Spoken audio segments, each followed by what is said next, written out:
Good evening, everybody. Keith here. Hoping everybody's having a good day, enjoying life, living life, loving life. Wanted to talk to everybody tonight. If you see the text in the post there, it's a notice of foreign state status.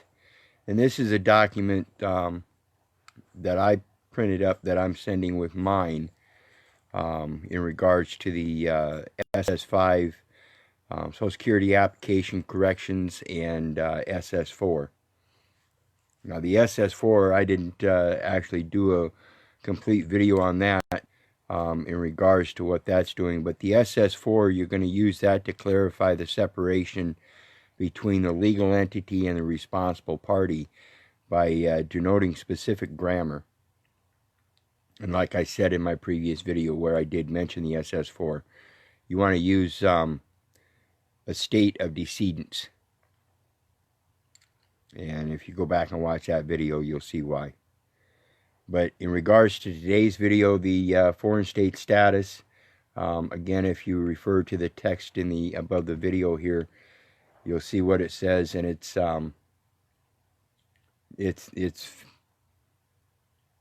basically real similar to the foreign state status that I posted on the SS5 video that I did for corrections there. And all I did there was just a snapshot, a screenshot of a affidavit that was used. This one here is actual text, so you can copy and paste. Just again, make sure that you're using the information in accordance to your own situation. If you're a immigrant, there's other information that you can use to clarify the same capacity.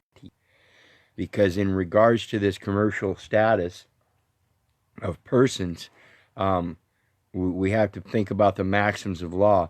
So even if you're an immigrant coming in through naturalization, we have to realize that nationality is a conferring of a nationality, basic facts of a nationality upon a person.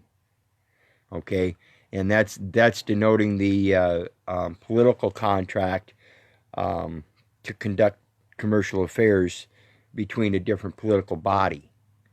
And so when we're talking about the SS5 application, SS4 and all that, this information is the information that I use for my particular status, which is an American national. Immigrants would use different information according to their immigration status. And that's why it's important to do your own research and gather information that's pertinent to your truth, not mine. And so when we look at this information here, again, this is information that I'm using for mine. And one of the things that I want to point out, I'm going to go down to the bottom of it. The last three little statements here before I sign off. And it says, I hereby formally reject the federal resident, individual citizenship of the federal United States, its benefits and disabilities, and required political allegiance. Okay, the United States is a federal corporation, and what they do is they require your federal allegiance, and that's to perform functions of public office, known as trade or business, to be an employee or an employer in their commercial system, rather than being able to use your own contract skills, unlimited powers of contract to contract and not just agree because of some political allegiance that doesn't even exist. If you've not taken an oath of allegiance to the United States, then that allegiance doesn't actually exist. So then the next one is the operative distinction, and this is important here because this is what we're clarifying. The operative distinction is that of nationality by inherent and lawful right, de jure, and that of nationality of fact conferred by another to a person corporate in nature or corporate in character, and thus de facto, voluntarily accepted in a political contract. Okay? So when you get involved in a political contract with the United States, you now have to have somebody conferring a nationality upon the person. In the case of the birth certificate, that nationality is a United States citizen. And that's the short form. In regards to the long form, the certificate of live birth, that's a state citizen, which is a subcorporation of the United States citizen. So comprehend that stuff. When we define the political body of our person through a nationality, we have to be very careful in what we're distinguishing it as. Okay, so we don't have to confer nationality upon that person. Realize that. Comprehend, you do not have to confer nationality upon your own privately created person. You can just establish it as a private person. Period. We build nations of men. You see, Title I of the United States Code, Section 1, clearly defines plural is singular, singular is plural. The man is his own nation. It's a basic concept. So, again, back to the immigrant thing. When you're using, trying to use this information in this commercial system to enforce your own international contract powers, we have to remember the maxim of law. A man is worthy of his hire. Every man is worthy of his hire. That doesn't say a group of 12 men is worthy of their hire. It's every man is worthy of his hire. Go forth and build nations of men. That's how we got Smithson and Johnson. Some guy named John had a son, and he started building a nation of his own. And everybody else around him called him Johnson. That was his nation. Very simplistic way of comprehending that. Think about this. And so the operative distinction is that of a nationality by inherent and lawful right, R-I-T-E. That is inherent, that we have a nationality because we have a father we came from. First in time, first in line. The nationality conferred upon a person comes after our inherent nationality.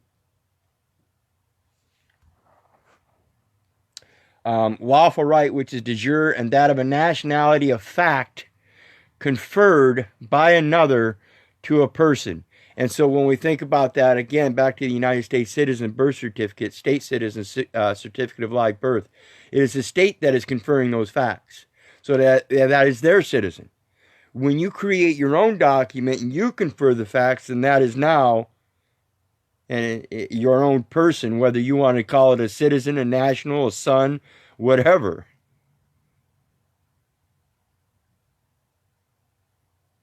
Realize that. I'll call mine a symbol, just like Prince did. What do you think about that?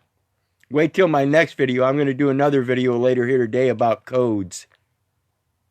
You'll like that one. A little bit off the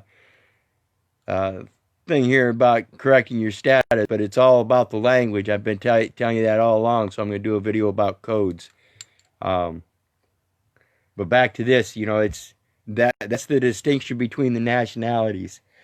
And then the last one, it says, I, the undersigned, accept and acknowledge that claiming nationality is a political decision, and I do have the right to change it at any time.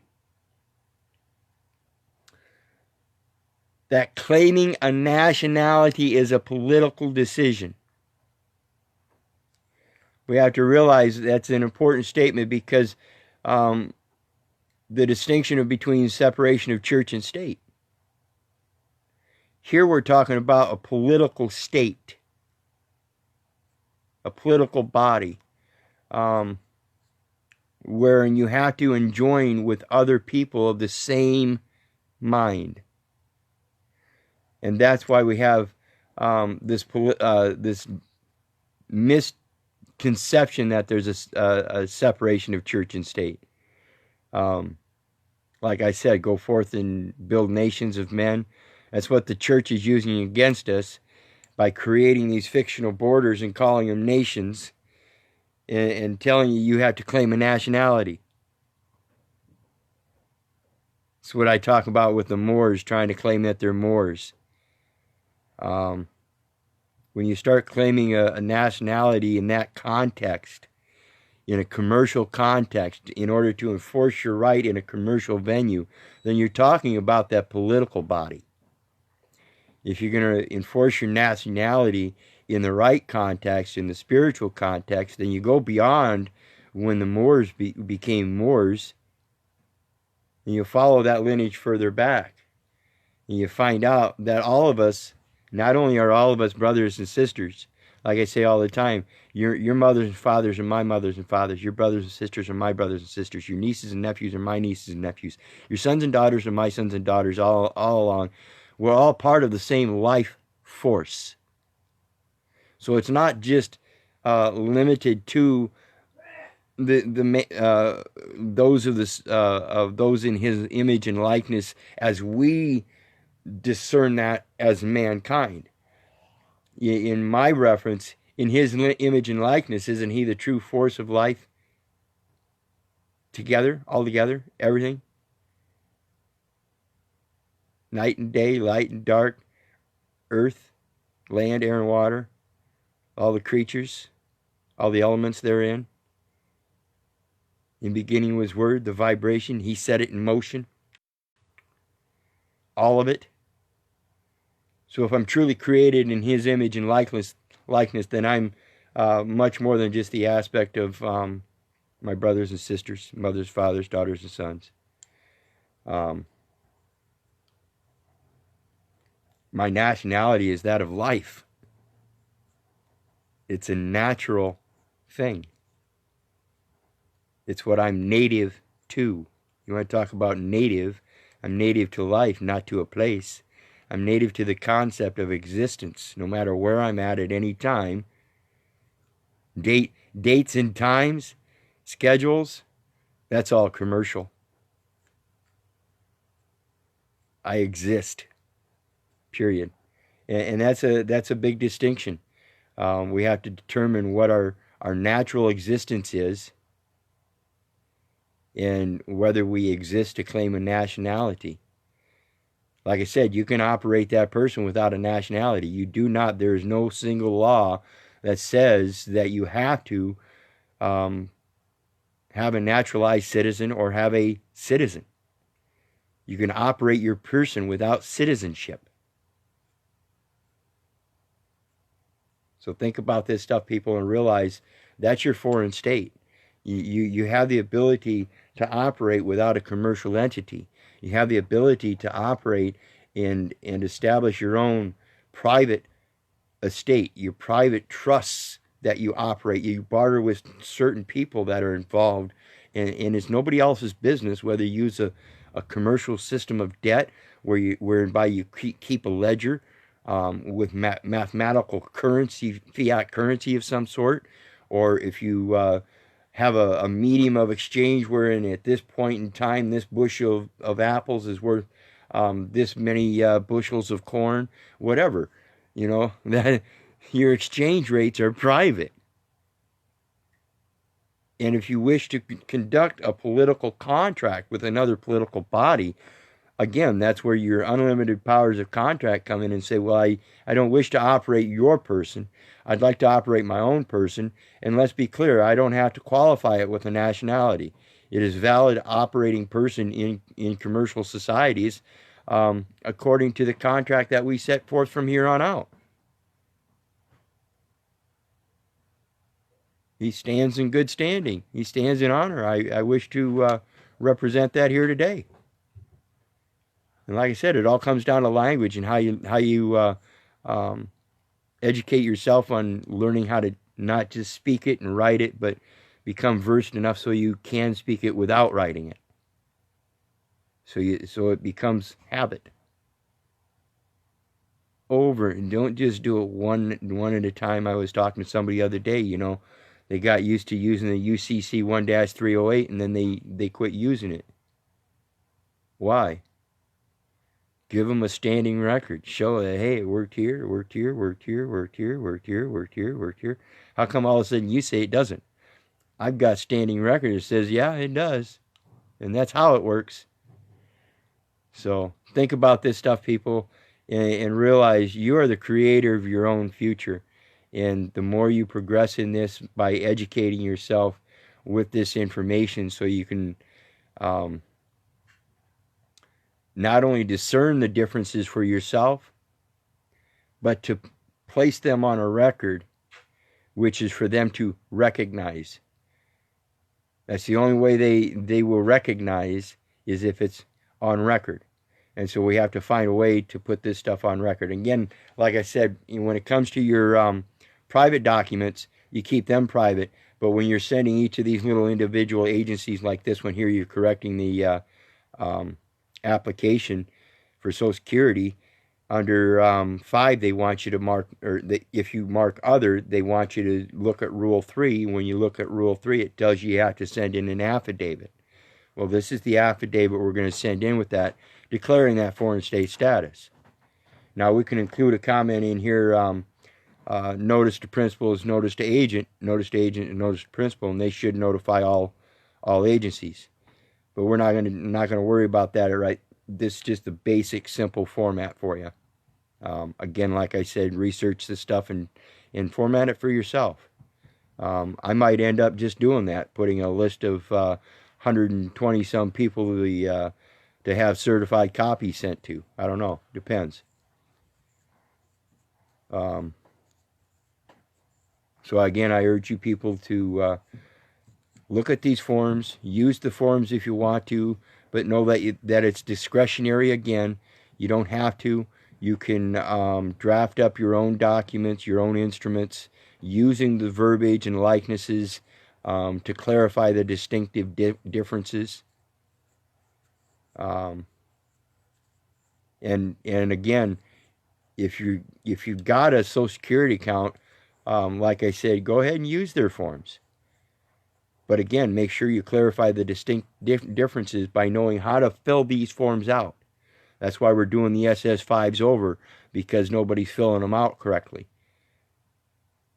They're claiming U.S. citizen when you cannot possibly be U.S. citizen. They're claiming down on the bottom right that they're the parent or the legal guardian or self, when none of those are possible. Those are all, if you're claiming yourself to be the person, that's your oil and water do not mix. You cannot possibly be a person. It is a fictional corporate entity. If you're claiming to be the parent, again, a parent is a fictional personal entity, so you can't be the parent. Legal guardian. Now, a legal guardian is an assignment. Now, unless you've been assigned as legal guardian, as mom and dad, only then could you claim that. But, again, legal guardian would be pertaining to like a quasi-contract of the marriage license. And, again, the assignment isn't there. So your best bet is to mark off other and put authorized representative. That's the language they use in the banking instruments that you're signing. They say authorized signature. That's not a dotted line you're signing on. A lot of the contracts and stuff, yeah, it's a line. But on your bank checks and stuff, a lot of those, your Social Security card, that's microprint. It's in a specific coded language. Again, I'm going to do a video later on about doing some codes. And once you learn those codes and learn how to read them, like I explained the U.S. code the other day, it's set up in a specific format. So once you learn how to read it, you can go through the sections just like a computer program that says if, then, go to. Go to this section and follow it along. So Think about this stuff again, people, and start learning it, educating yourself so you can pass it on. It's important that we start engaging in this to not only pass that education on to ourselves, but to further our own education, homeschooling ourselves. I think that's where it's going to start, is learning how to do your research and educating yourself by homeschooling ourselves. Ain't nobody else going to teach you. Even if you go to a college, they're not going to teach you the pertinent, valuable things that are discretionary. They're going to teach you things that are lineal and subjective to certain points of view in regards to that commercial political body. So, hope you guys get enough out of this that it's useful, and you start comprehending how to fix this stuff one sheet of paper at a time, one form at a time, one word at a time, one symbol at a time. Start educating yourself so that you can start putting that pen to paper. Even if it's their forms, or drafting your own documents in purple ink with a blue signature and a red thumbprint. Got to learn it all. They're all different jurisdictions, they're all different communications, they're all different languages, they all say different things, but yet at the same time, there's a uniformity in there somewhere. So you got to think about that and keep your whole life balanced. Instead of letting somebody else balance those bank books for you, realize it's your responsibility, and you should start taking that back. Establishing your own little private membership banks. I know a lot of families are still tight and have a large number of family members that can get together, and instead of separating all those assets in their own different bank accounts with different banks, establish your own private membership bank so that you can all bank within each other. And remember that banks can operate as trust companies. So now you have the ability to operate as trusts within each other. And there's your private membership association as well. So think about this stuff, people, really hard. It's a big key to releasing yourself from that commercial jurisdiction and still being able to use it. Just simply by being able to clarify the distinct differences. So, in the meantime, remember, if it wasn't for you guys, I wouldn't be doing this. God bless. Love you. Have a great night.